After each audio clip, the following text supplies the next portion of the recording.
Good afternoon. Welcome to the session today. This is the sixth session of our Learning Exchange series. I'm Lauren Cooper. I'm the host today. I do share this with some of my team members sometimes now.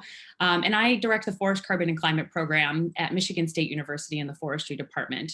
But I'm also on the steering committee of the Forest Climate Working Group. And we do these series in partnership and really for the Forest Climate Working Group and the broader network of the group. And so we're pleased to lead the Learning Exchange series in partnership with this group and welcome you to check out some of our other events that we have as well. And if you're unfamiliar, the Forest Climate Working Group is a diverse group of forest interests with over 60 members, including landowners, industry actors, conservationists, academia, and those active in carbon markets. The group has worked together for more than a decade now to advocate for state and federal policies that work to ensure sustainable forest use and prevention of land use change.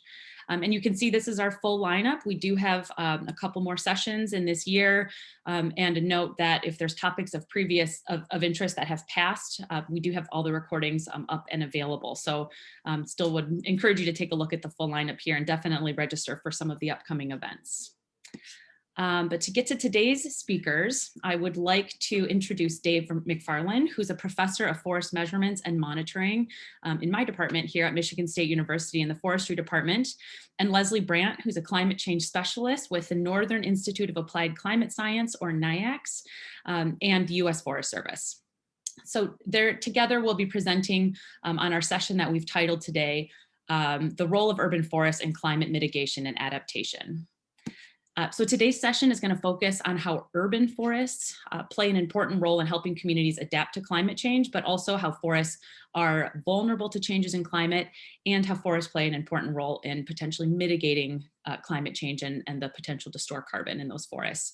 So Dave will present data from both past and recent studies to discuss the potential for trees in urban areas to uptake carbon and provide shade as a mean of influencing climate. And Leslie will share how urban trees can be evaluated for their vulnerability and focusing on a recent assessment completed in the city of Detroit. And I'd like to take a minute to note that this is the first time we've done a deep dive on urban forestry in this series, and it's really exciting to bring this important topic area into our lineup. So really looking forward to the speakers today. But before we hand it over, a couple housekeeping details. We welcome you to submit questions at any time. So you'll see if you hover, we all know how to use Zoom pretty well now, but if your bar goes missing, hover around your screen and you can submit questions through the chat function or through the Q&A. We keep an eye on both. And so you're welcome to submit questions at any point. We won't stop for questions between the speakers, but we're planning for a nice Q&A and discussion at the end. But we don't want you to miss some clarifications that you think could be really, that you would like to have by waiting all the way to the end for questions. So feel free to submit questions, small clarifications to some bigger overarching questions, and we welcome your participation in that way. And another note that if you've registered for this event, you will receive an email with follow-up so that you'll know when the recording is up and available on the web. But if you are not yet on our mailing list, we do encourage you to sign up. You can get news and information about upcoming webinars, upcoming sessions. We have a quarterly newsletter as well. So if you're not and you're interested, please email us at forestc@msu.edu to join our email list, or our mailing list. And then I should mention, if you are on the phone or you have trouble for some reason on the chat, you're welcome to email us questions at forestc@msu.edu, and we are monitoring that during the session as well. So you can submit questions in that way. And a final note here, in case of outstanding questions, which we likely will have, because we're getting such great participation in our sessions now, we will work with speakers to follow up and get some clarifications on some of those questions. And so we'll put them together in a Word document and post as a PDF along with the supplemental materials for the event. So we post the recording and slide decks and also in the outstanding Q&As. So if we are unable to get to your question, rest assured we will connect with the speakers on that. And then moving a final detail on continuing education credits. For those attendees that are affiliated with SAF or Society of American Foresters, The session is approved for SAF credits, and so this will be automatically updated to your SAF account if you receive credit with SAF, and if you've registered with the appropriate email address that is associated with SAF. So if you have any questions about this, feel free to reach out to us at ForestC, but we do submit the full list of emails, so it should match up there. And then we also have CEUs from ISA. And so if you would like to receive ISA credits, though, you do need to reach out to us and we will share the event code with you. So just want to let you know that those are available if those are important to you. And so that's a little bit on the background, and we're excited to hand it over to our speakers. So with that, Dave, will you please share your screen and begin today's presentation? Okay, let's see if I can make this work the way I want to. Okay, very good. So hello, everybody out there in Zoom land. This first part is going to be about carbon capture measurements and shading. And as Lauren mentioned, this may be the first time that you're thinking about carbon and climate change in an urban context. So as the first speaker, I thought I'd start with this slide and just sort of remind everyone that basically cities are, they're centers of human metabolism. We bring all kinds of materials in, concrete and steel, which heat up the environment. We consume a lot of resources, and we emit a lot of greenhouse gases. And so the process of urbanization, land changing over to urban condition, is a process of heating the land both locally and globally and increasing emissions. So in the context of this work and a lot of my research in this area, trying to answer the question, how can city trees help with mitigation and adaptation to this condition? So this is an infographic from the FAO of the United Nations listing all these different benefits of urban trees for purposes of mitigation and adaptation. I'm just going to focus on a couple here. The first relates to shading. And this infographic says basically strategic placement of trees in urban areas can cool the environment somewhere between 2 and 8 degrees Celsius. That's significant. I highlighted the word strategic placement here because in order to really set these strategies, we need to understand how trees of different sizes and species can grow and thrive and function in different parts of urban areas in order to effectively create this shading benefit. Now, a major area of research for me has been trying to figure out how much carbon is actually captured in a tree. This infographic says that a tree can absorb up to 150 kilograms of CO2 in a year. As a measurement scientist, I'm interested in variation in that number. How does that vary from tree to tree, from site to site, from species to species? And I'm going to focus there for the rest of the talk. So I thought I'd start with this question: how much carbon is actually in a tree? So we're talking about tons, and we're talking about a gas. So most people don't sort of think about how much a gas weighs. This is a nice picture I found where a group of school children and some teachers wanted to visualize what the volume of a ton of CO2 is. And so they created this giant cube, which would hold about a ton of CO2, given the molecular weight of CO2. We think of trees, trees are taking in this CO2 from the atmosphere and embedding it into their body.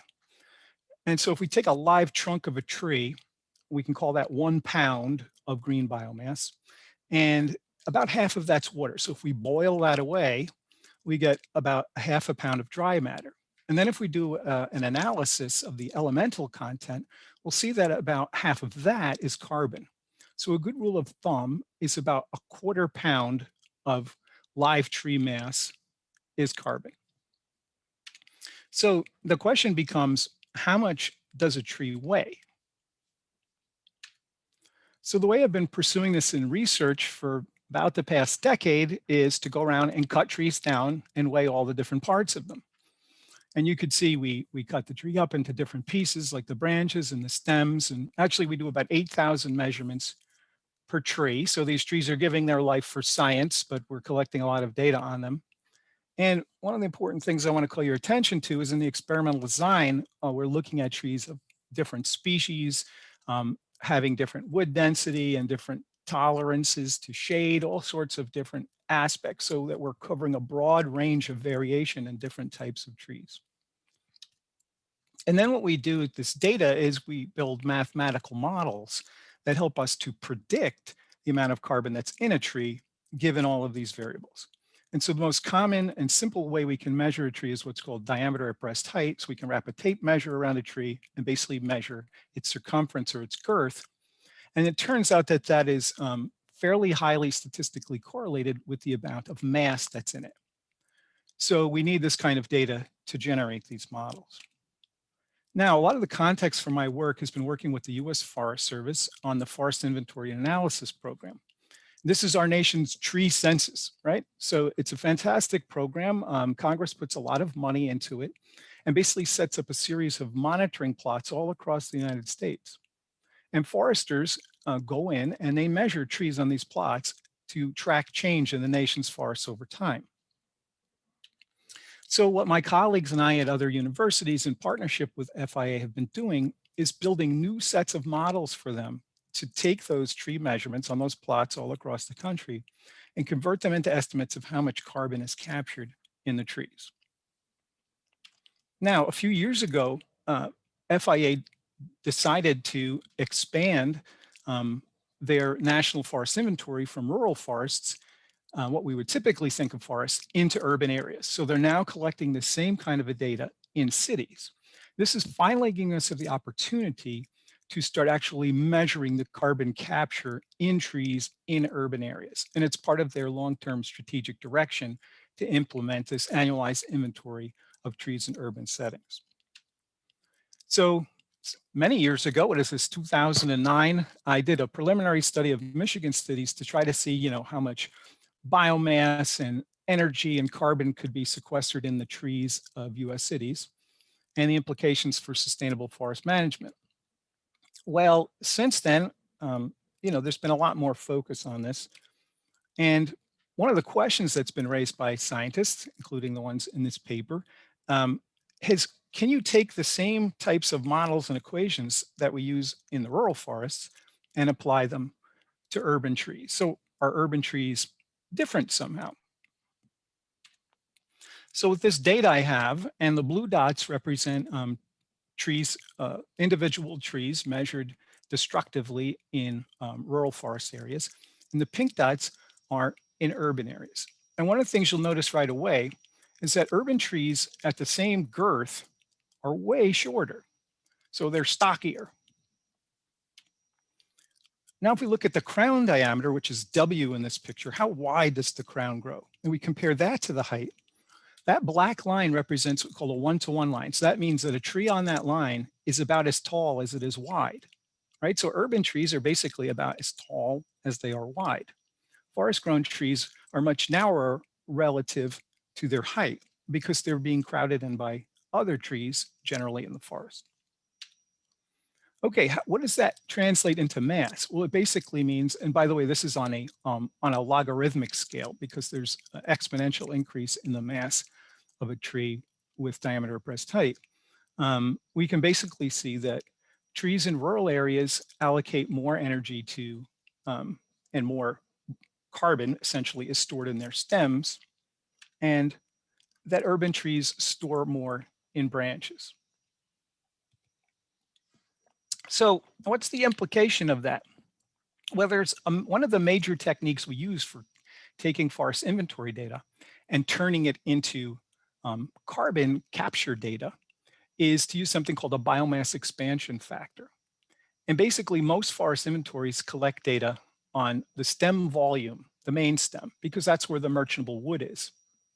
And so we can take simple measurements like the height, H, and the diameter of breast height and get a pretty good estimate from a model about what is the volume of wood in that stem. And then if we have some estimate of what the density of that wood is, and remember density is mass per unit volume, so if we multiply that by volume, we get the mass. We can get the mass of the stem. And then the expansion factor is that we can take that and we can expand it up to the mass of the whole tree. And so some colleagues of mine at different universities and within the Forest Service, again, doing a lot of research and publishing it. And this paper from 2018 basically showed that this component ratio method that's used in rural forests that kind of works like this works pretty well. So could we apply that same to urban trees? Well, it turns out not quite, right? So this is the stem mass versus the above ground mass. So if you actually want to expand the stem mass to the above ground mass, we see we have a different relationship for urban trees than we do for rural trees. In fact, at the same diameter, at the same stem mass, excuse me, we have more mass in an urban tree than we do in a rural tree. That's at the same stem mass. So why might that be? Well, one of the clues is in this wood density. So where do we get that wood density from? So Miles and Smith published this, who worked for the US Forest Service's researchers, collected all this information and came up with species-specific values of wood density. So we know about how dense the material of the tree is. And so what you see on the x-axis here is the published stem wood densities for different species. And what you see on the y-axis is what we measured when we cut the trees down. And you could see for the forest-grown trees, they actually match pretty well what's in those publications. But the urban trees are actually denser, right? So a sugar maple is denser growing in this urban environment than it is growing in the forest. And that's would affect our estimates. And in fact, some other researchers, I found this publication, wanted to estimate carbon capture in trees in agricultural areas. So these would be hedgerows or trees growing out in a cornfield, and basically found something similar. So part of the riddle here is what is different is basically that these trees are growing in the open. Now, some colleagues and I are working on wind. How does wind affect trees? And so there are hypotheses out there that basically say that high density wood helps you to resist the wind more. And also having a squatter growth form also helps you to resist the wind. So I teamed up with another scientist, Brian Kane at University of Massachusetts. He's in urban forestry. And we tested this sort of hypothesis that, as urban trees have less tree neighbors around them, they're more exposed to the wind. And maybe that's why that could partially explain why that they're denser and squatter. Okay, so we published this paper about neighbor effects, who are the trees in your neighborhood, right? And so the functional trade-offs balancing crown competitiveness and wind resistance was the focus of this. But basically the idea was, what is different about these trees that are growing with fewer tree neighbors around them? Here's one of the graphs from that paper. It basically shows that this branch mass to stem mass ratio is an important indicator. So when a tree grows out in the open, it spreads out and builds a bigger crown and branches. And when it's crowded by other trees, it tends to allocate a lot more energy into its stem. So we asked the question, does urban really equal open grown in this context? And so the US Forest Service on all of these national forest inventory plots assigns every tree a crown class code. And so an open grown tree, like you see in the picture, is kind of growing out with no other trees around it. Then we have a canopy dominant tree, which is kind of one of the big trees that it's up on the top, bigger than the trees around it and shading it. And then we have these overtop trees, which are down in the shade and they're being crowded and shaded by trees above them.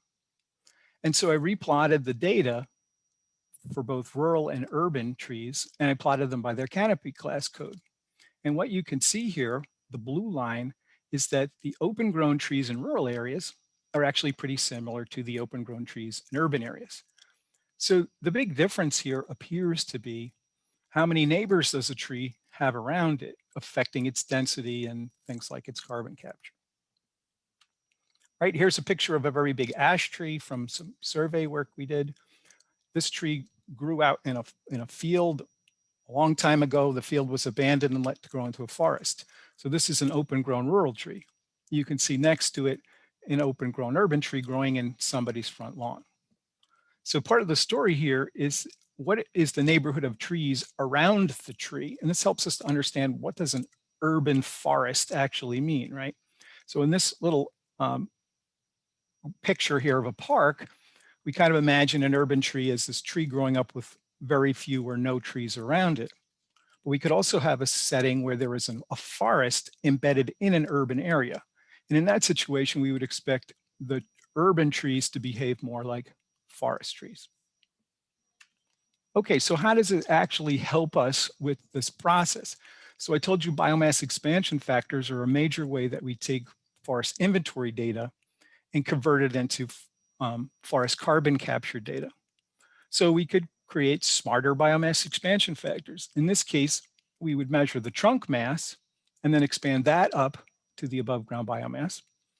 And you could see we could use the canopy class code for the different trees on both the urban and the rural plots. And we could get a generalized modeling system that would work both in urban and rural areas. So a lot of my data I've showed so far comes from chopping trees down and weighing them. But more recently, we've been working with laser scanners. That's a faro-focused laser scanner.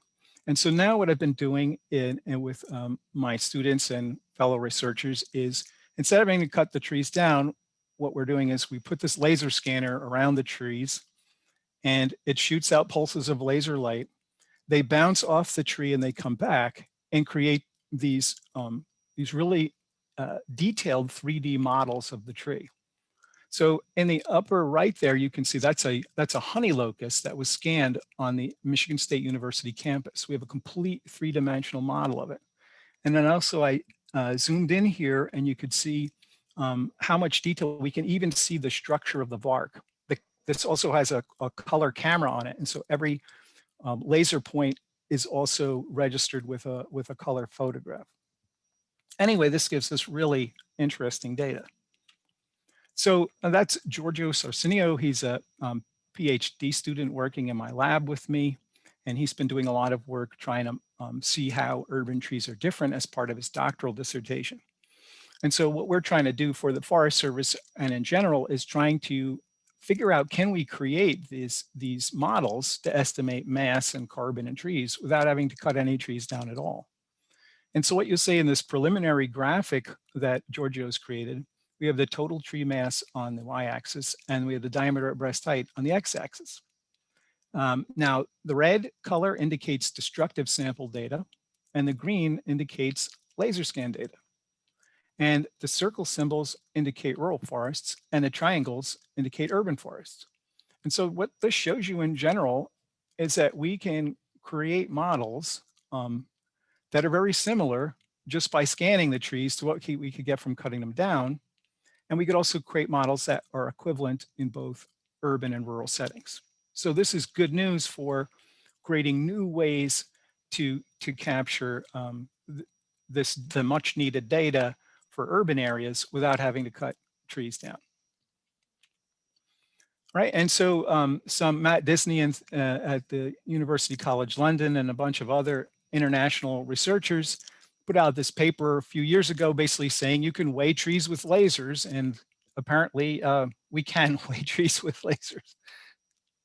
So just real briefly on the shading side, one of these things these lasers give us is these very detailed captures of the structure of trees. And I've always been fascinated by what's called the fractal branching pattern of trees.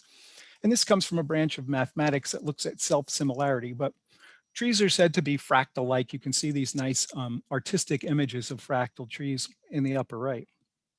But actually, Georgios and I have applied that, and we just published this paper basically showing that urban tree drought tolerance is related to the fractal dimension of the crowns and the leaves. And also the fractal dimension of the tree crowns actually responds to the heat environment in different US cities. So what does that mean is that this measurable fractal dimension coming from lasers that we can get from scanning trees can actually tell us something about how they can survive heat and drought in cities, which has very big implications for climate change mitigation. Also, I would point out that trees have different types of leaves, which on the one hand affect their ability to cast shade, but also this leaves have like a fractal architecture in and of themselves. And so one of our other findings was that the leaf mass per unit area, which is an expression of the structure and weight of the leaf, responds also to this fractal dimension. And so basically, this implies that there's a trade-off between casting shade and resisting heat and drought. Again, this has important management implications. And it's probably why the National Arbor Day Foundation is advertising trees that can both that are both drought tolerant and can throw shade, because it's kind of an unusual combination. So I'll just end by saying that we're continuing to study the fractal geometry of trees, but we're really interested in this idea of how this adapts trees to city life in this article we just came out with. But I would call on everybody who's talking about all the benefits that we get from trees to also ask, what is it that we can do for trees to make it so they can better adapt to city life?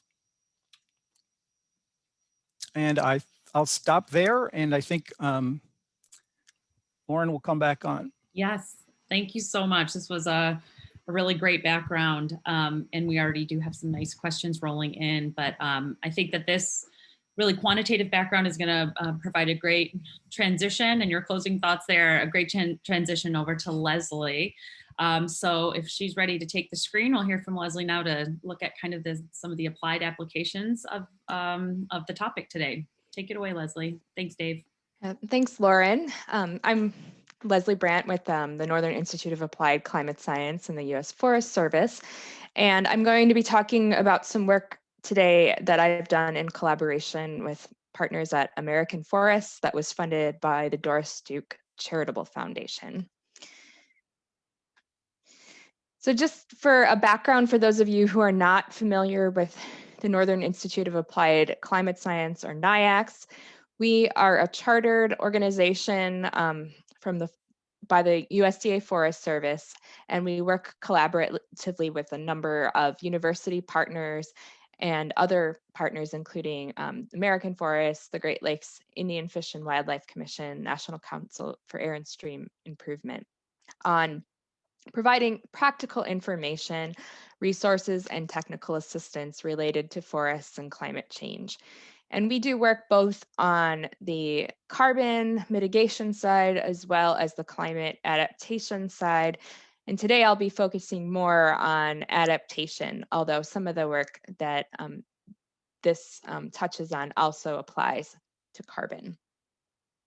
Today I'm going to be talking about a new tool that is available on the Vibrant Cities Lab website called the Climate and Health Action Guide.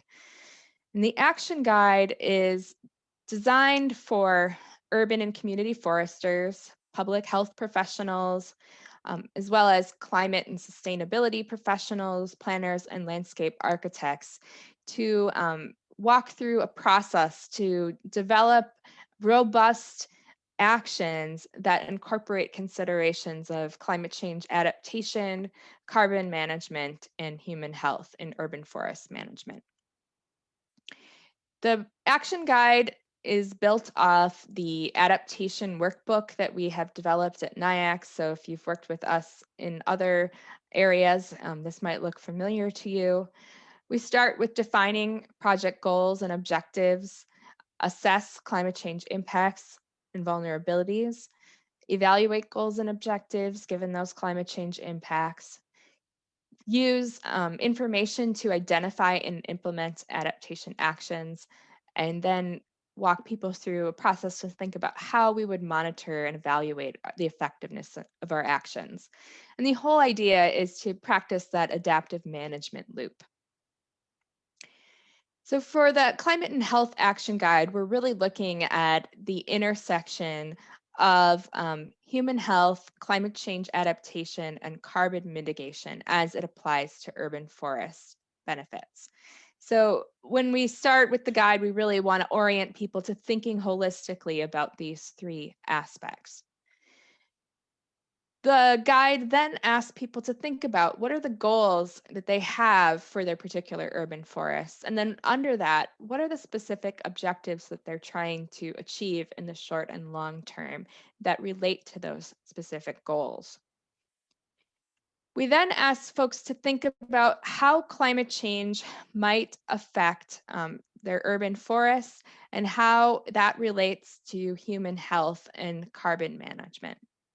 One of the tools that has been really useful for understanding how climate change might affect urban trees is to look at current and projected changes in hardiness zones and heat zones. We at NIAX, in a collaboration with the Office of Sustainability and Climate in the Forest Service, have developed a story map tool that allows you to look at both the current and projected changes in hardiness zones and heat zones across the United States.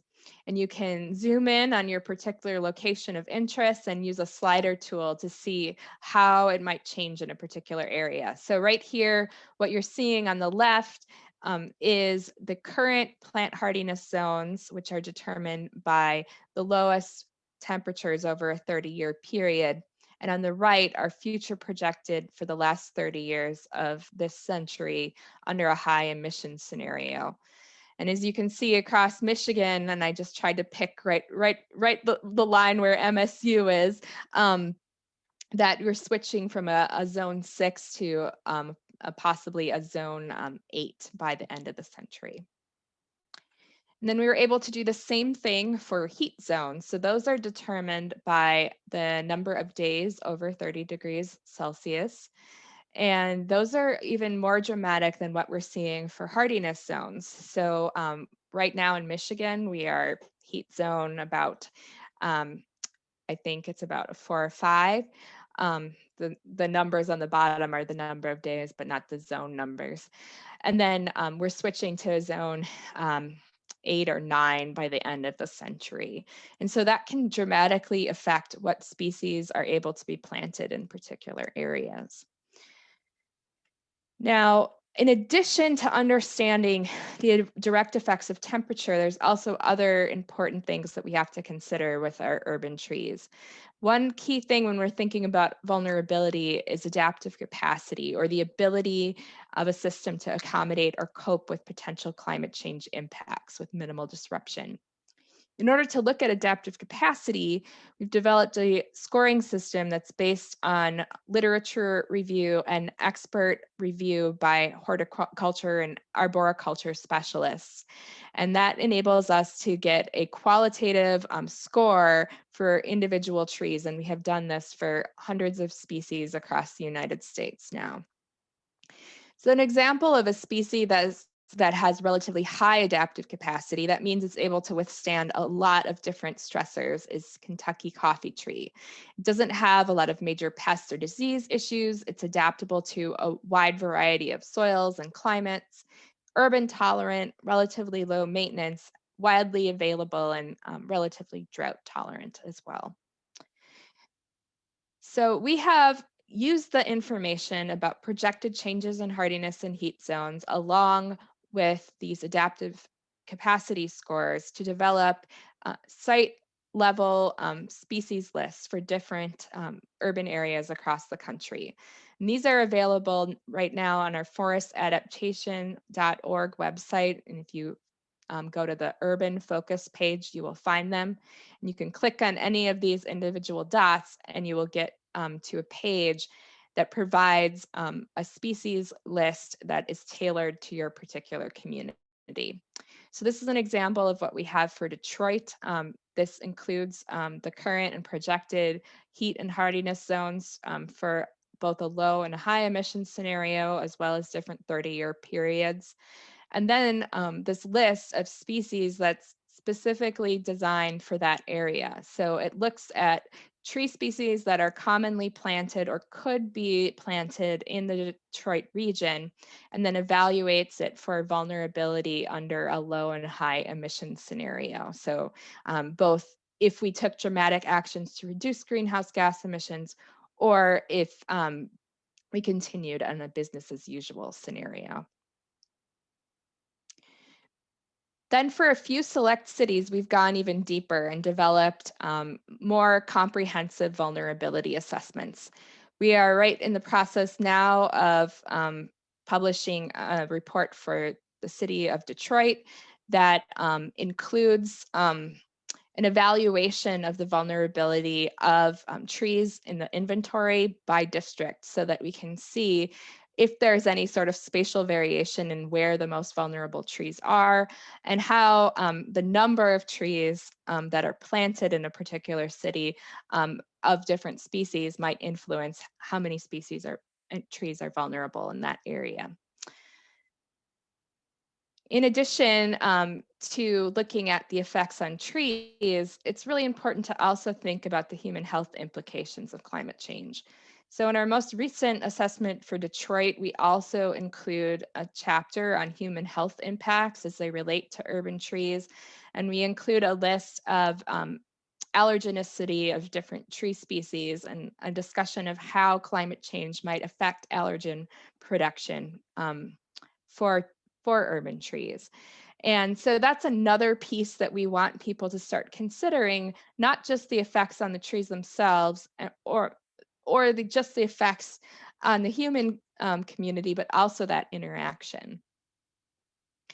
So getting back to the action guide, once you've assessed your vulnerability, it's time to think about how climate change and all of these other factors might affect challenges and opportunities for meeting your goals and objectives. So challenges associated with urban forests and climate change might be more pests and invasive species or increased maintenance and tree care required, but there could be opportunities including increased interest by the community to take more actions or new policies or funding sources that work to try to protect the urban forest. Another key aspect of our action guide is still in development, but it will be rolled out next month. This is our adaptation strategies and approaches guide for climate and health. And what this does is helps you step down really broad adaptation concepts to more specific on-the-ground tactics that can be taken to address your biggest challenges and opportunities. This menu was developed based on specific considerations around urban forestry and human health and is organized in a tiered hierarchy that works towards more transition to future climates as you go farther down the list. This is a very thorough and comprehensive review. We developed this in collaboration with Dr. Kathy Wolf at the University of Washington, who's an expert in urban forests and human health. And then we had this list independently reviewed by experts across the country at that intersection of urban forestry and climate change. I'll just briefly walk you through this menu. The first thing that we want folks to think about is how that intersection of social systems, human health actions, and urban forests interact. And so that kind of lays the foundation for the other strategies moving forward. The second strategy focuses most on reducing the impacts of human health threats from a changing climate using urban trees and forests to help mitigate those effects. The third strategy is a more mitigation-focused strategy that's focused on maintaining or increasing the extent of urban forest and vegetation cover, while also considering the social, human health, and adaptation concepts of doing that. The 4th through 6th strategies are really focused on adapting our urban forests to a changing climate. So sustaining and restoring fundamental ecological functions, reducing impacts of stressors on our urban forests, and then enhancing the diversity of our urban tree canopy. The last strategy that really focuses on on the impacts of climate change on urban trees is to alter urban ecosystems towards new and expected conditions. This is where you might take actions to change your species composition or change the types of ecosystems that you're managing for in your urban environment. The last two strategies really focus on social cohesion and human well-being in response to a changing climate. So how can we use urban trees to help us promote mental and physical and social health? Once you've gone through and thought about your adaptation strategies, the next step is to evaluate them for their costs and benefits. And so that's the next step in the action guide. And so that will allow you to start to think about which actions could you take that are going to be most effective and feasible and something that you're going to likely be able to employ in your particular location. And then the final step in the action guide focuses on creating a monitoring plan where we're constantly using observation and analysis to refine and reflect upon our actions and develop more robust objectives and actions.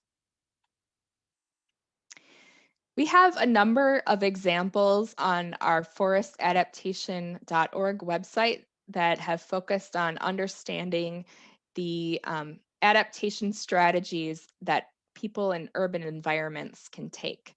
Now, these were developed primarily before this action guide was developed, and so they focus more on the urban forest itself, but some of them are starting to integrate these other social and human health aspects as well. So I'm going to walk through one example that we recently did in Providence, Rhode Island, and this is the first project where we explicitly use the Climate and Health Action Guide, as well as the Tree Equity Score that was developed by our partners in American Forests to develop climate change adaptation strategies that are at that intersection of human health, carbon management, and climate adaptation. So the overall goals of this project that is focused on the lower South Providence area in the city of Providence was to increase and enhance canopy cover, decrease stormwater runoff, engage residents, community groups, and institutions, and protect the existing tree canopy. This is an area that, based on these tree equity scores, was considered to have lower tree equity than some surrounding areas. And so the Providence Neighborhood Planting Program, along with the City of Providence, is really interested in how they could enhance their canopy in this particular location. Some of the climate change impacts they focused on were warmer temperatures. So this is in an area that is in the urban heat island. They were also concerned about extreme events, localized flooding based because of a combined stormwater system. And the trees that they did have tended to be older and were more susceptible to breakage from wind. They were also concerned about altered soil moisture and increased drought risk during summer months when air temperatures were higher and precipitation was projected to decrease. Some challenges and opportunities to meeting their goals were that it would be more difficult to establish their trees in hot or potentially dry environments. There could be potentially fewer volunteer days in the summer because of heat. And there's a less hospitable environment for, should say, hospitable, not hospital, for maintenance activities. On the opportunity side, though, they saw an opportunity to plant a wider variety of species from more southern climatic zones. There could be a longer planting season for undertaking these activities, and that just the issue of climate change raises the importance of that action. The specific adaptation tactics that they developed based on the adaptation strategies menu was to select drought adapted and wind tolerant trees by examining the adaptive capacity scores for those individual tree species. They wanted to develop communication strategies using local schools and organizations, and that really focuses a lot more on the social aspect of their work. And then one thing that we discussed was to create small green spaces that could incorporate nature and then are designed for community healing as a place where people could interact with their environment on a local level. Some of the things that they're interested in monitoring are the number and diversity of new trees planted, also looking at their trees that are pruned and maintained by volunteers. Another big thing they're looking at is increasing volunteer participation in a volunteer stewardship program. And then they're also doing risk assessments for those older trees and treating ash trees to prevent infection or infestation from emerald ash borer in particular areas. So if you're interested in learning more, you can check out the action guide at the Vibrant Cities Lab website. And then a lot of our other tools I mentioned today are on our forestadaptation.org website under the urban forest focus area. And with that, I'm going to turn it back over to Lauren. Wonderful. Thank you so much. And I think what I can do is put us on like a little panel-y kind of setting, which makes the most sense, I think. So Leslie, that was awesome. It's really exciting to see all of the applied work and really thinking through the interventions on the ground and how that interfaces with communities that live in those places. We do have a number of questions, and they really reflect kind of the range of interdisciplinary topics that we've touched on today, and that are also really crucial to the whole urban forestry conversation. So I'll jump in with maybe a kind of a clear or follow-up question for you, Dave. We had a couple questions more about on the measurement side of things.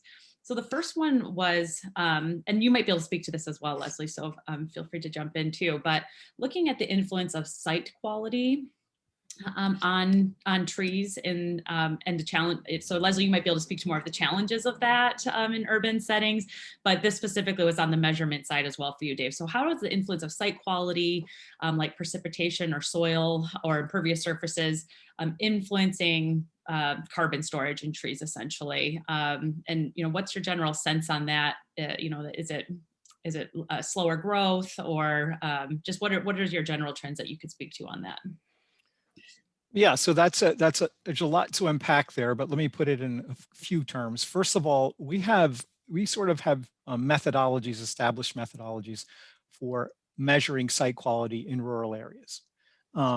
In urban areas, not so much. Urban soils are very heterogeneous, and the environments that trees in are heavily impacted by things like buildings, structures, sidewalks, everything like that. So it's actually somewhat difficult to generalize about urban tree site and soils. And there's not a lot of systematic ways in place like there are in rural forests to, say, scale a site for a high or low quality site for growth or things like that. That being said, I'm actually a licensed tree doctor amongst various credentials. And so one of the things that happens is in trees sort of show in their stress something about the site. So we can tell if the soil's compacted, or we can tell if the soil's poorly drained or things like that in some of the damage or disease that we see in the top of the tree. Right now, in terms of future research, some of the work I'm doing now is I'm actually scanning trees in different environments. So we have an experimental design where we're scanning trees that are paved on 2 sides or 1 sides or 3 sides or 4 sides, or trees that are right next to a building. So we're looking at the distance from a building. And so we're actually scanning trees in all kinds of different environments, the same species, to see if we could start to categorize the types of structural effects we see showing up on the trees in different environments. But the science is nowhere near the way it is where we could use language like site quality like we do in rural forests. And so just a huge amount of additional research that would need to be done to really characterize like what it's like for that particular urban tree, or all streets are not the same, all parks are not the same, et cetera. That's really helpful, and it does speak to the challenges of complex urban landscapes. Leslie, do you think you could speak to that same question as well? Maybe more from the, from the challenges of the site quality, but also another question I had for you was linking to the decision maker side of things. So complex landscapes, both in conditions and soil quality and all of this, but also who can make decisions over those parcels. And so if you could speak to just maybe some of those challenges in those, again, those complex urban landscapes where you have many factors in small areas compared to large rural landscapes. Yeah, again, a lot to unpack there. So in most, municipalities, the majority of trees are on private land where the decision maker is the individual homeowner. And so we have kind of limited influence often on how what trees are selected for planting in those areas, and how those trees are stewarded. Where there's more influence is in these public spaces, both in parks and along streets, and so I think that there's a lot of work happening there to develop some very sophisticated tools to make decisions about how to select just the right tree for that particular location.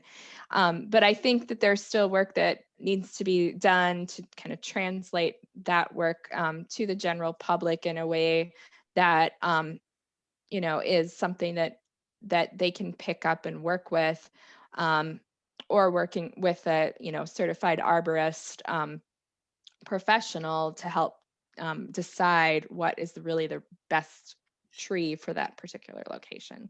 I'm not quite sure if I've answered your question or not, but yeah, I might, well, you have, but I might come back around on this in a minute too, because it's a big challenge.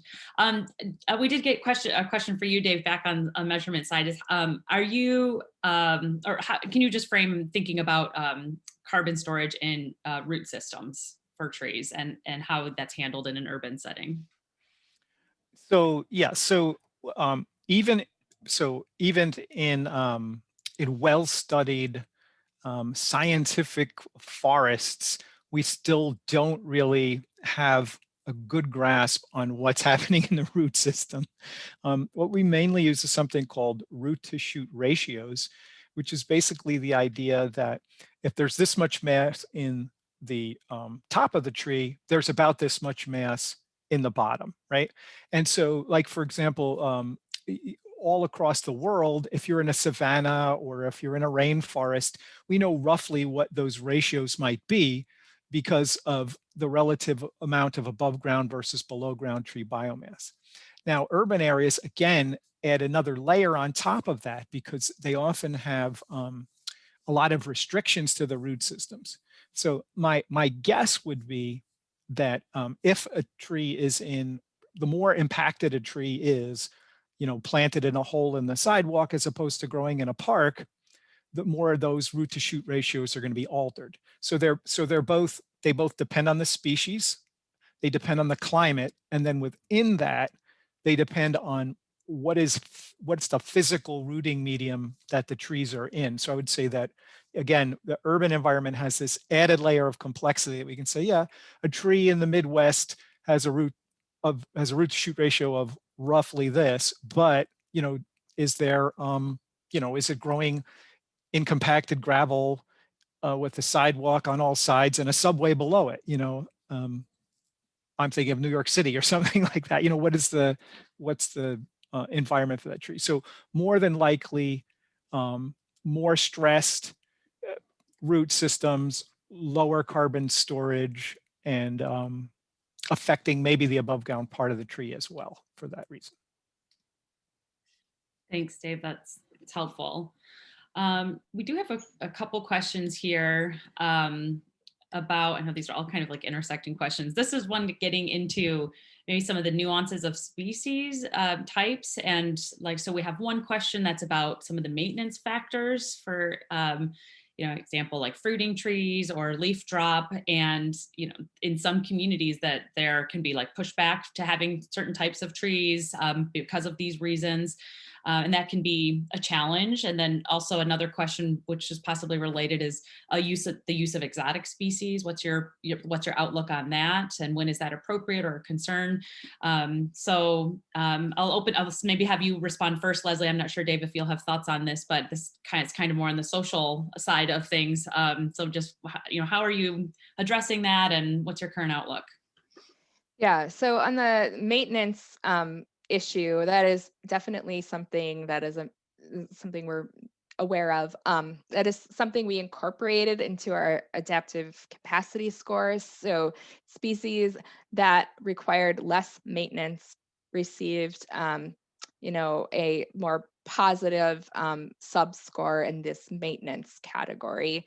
And so we can pull out that information if people are, interested in like low maintenance trees, or the climate information can be kind of overlaid on lists of, tree species that people are also considering for other reasons.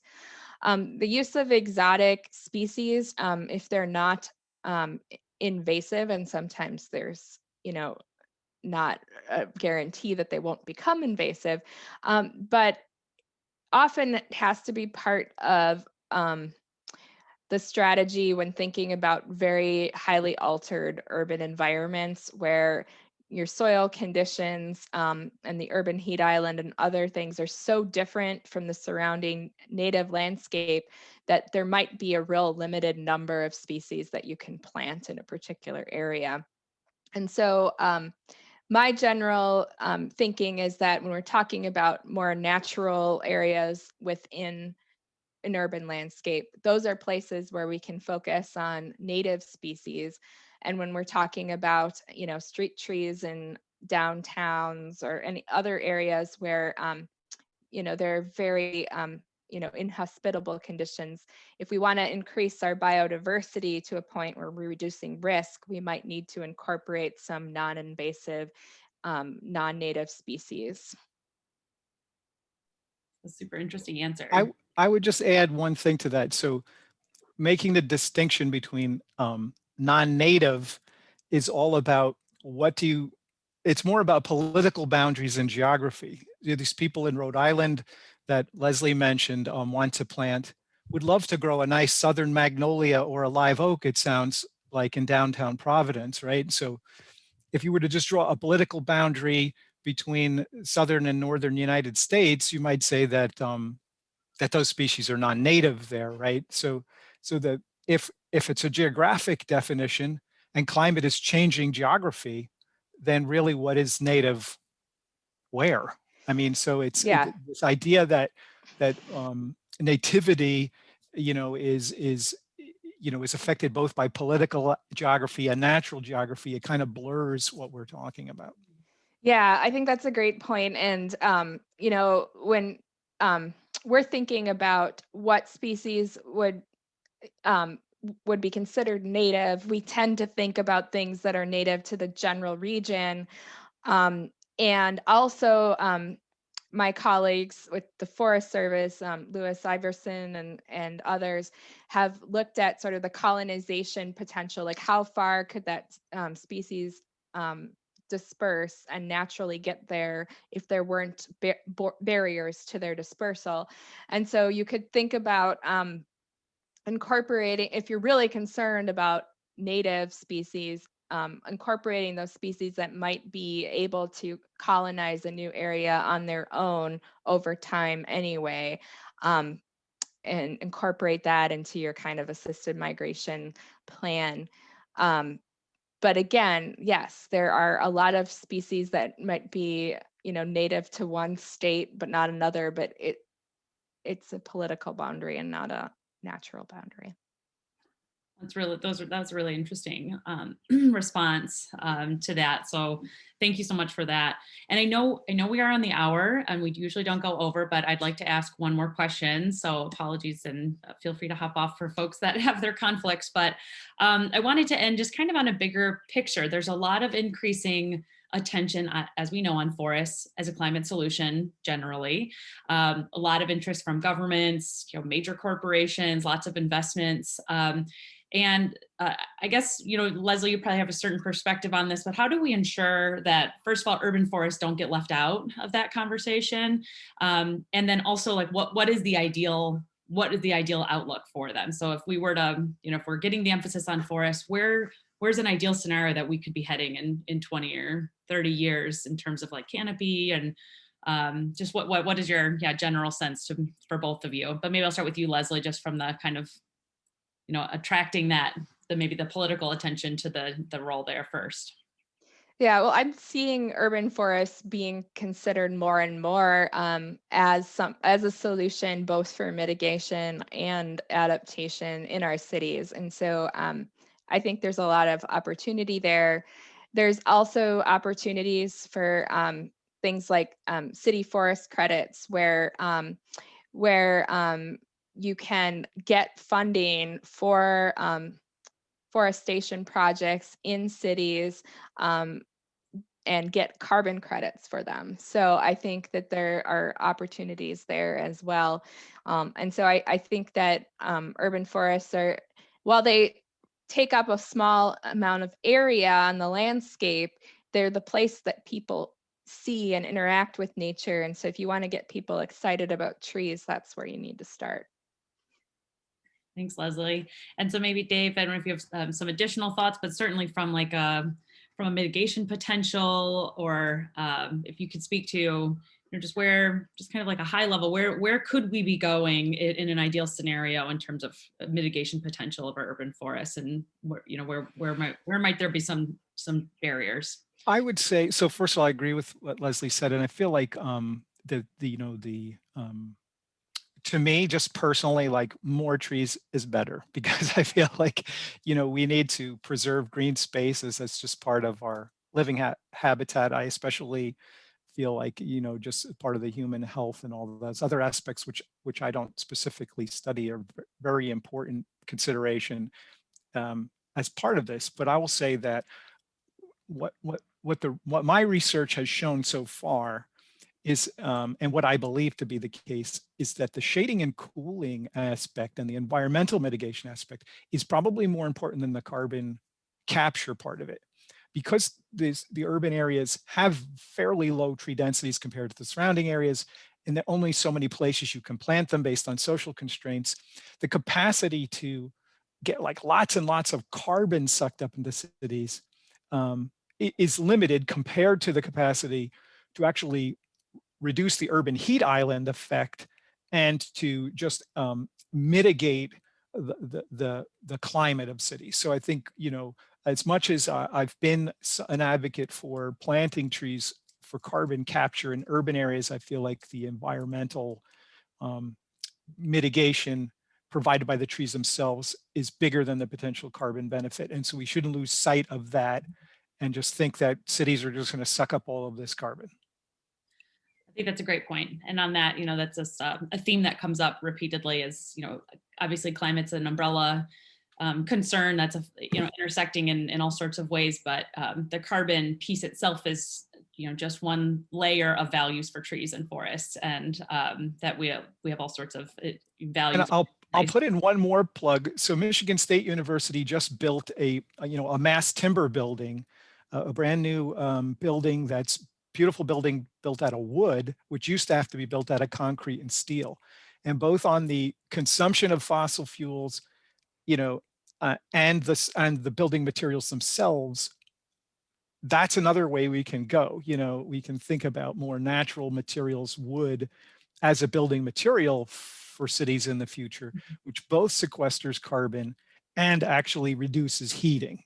And so I think, that, and someone just texted in there, urban wood utilization definitely is another part. So just thinking about like the materials we bring into cities and how we build cities is really an important part of this whole carbon and climate mitigation.